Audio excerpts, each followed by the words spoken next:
Hello बच्चों, let's read the question. The question says, how many times does the electron go round the first Bohr orbit in a second?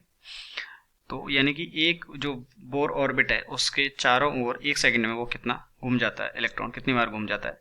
तो 6.57 इन 10⁵, 6.57 इन 10⁻10, 6.57 इन 10⁻13, 6.57 इन 10⁻15। तो इस question का जो की concept है तो यानी कि कितनी नंबर ऑफ टर्न्स लगा लेता है, और नंबर ऑफ टर्न्स को क्या बोलते हैं, फ्रीक्वेंसी। तो इसका क्या की कॉन्सेप्ट क्या हो गया, frequency of electron in hydrogen atom, ये इसका की कॉन्सेप्ट हो गया। और वी नो दैट कि जो फ्रीक्वेंसी होती है न्यू, वो कितनी होती है, टाइम पीरियड की जस्ट उल्टी, यानी कि T/2πr। ये हमारे पास इसकी फ्रीक्वेंसी होगी और हमको यहाँ पे न्यू का वैल्यू बताना है। तो कि वी नो दैट कि यहाँ पे हमको बोला गया है फर्स्ट ऑर्बिट में, तो फर्स्ट ऑर्बिट यानी n=1 के लिए जो वेलोसिटी है, यानी कि बोर जो रेडियस है उसमें अगर इलेक्ट्रॉन का वेलोसिटी हम बात करें तो वो कितना होता है 2.2 × 10⁻6 मीटर पर सेकेंड। ओके, ये मीटर पर सेकेंड, ये इतना इसका वेलोसिटी होता है। हमको एक सेकेंड में बताना है, तो एक सेकंड में हमको बताना है, तो ये क्या हो गया, n=1 में इस इलेक्ट्रॉन का वेलोसिटी हो गया।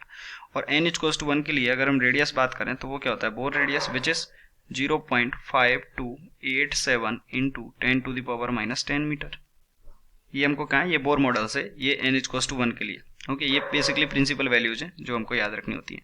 तो अब हम इसमें क्या करेंगे, न्यू में वैल्यू पुट कर देंगे। तो न्यू इज कितना आ गया, 2.2 इंटू 10⁻6 मीटर पर सेकेंड डिवाइडेड बाई 2π, यानी कि 2 इंटू 3.14 इंटू आर का वैल्यू 0.5287 इंटू 10⁻⁻10। तो इसको जब सॉल्व करेंगे तो ये आ जाएगा 6.57 इंटू 10⁻15 पर सेकेंड, यानी कि एक सेकेंड में इतने टर्न ये घूम जाएगा। तो आप देख सकते हैं कौन सा ऑप्शन करेक्ट हो गया, option number D is correct. I hope you understood it well. Best of luck.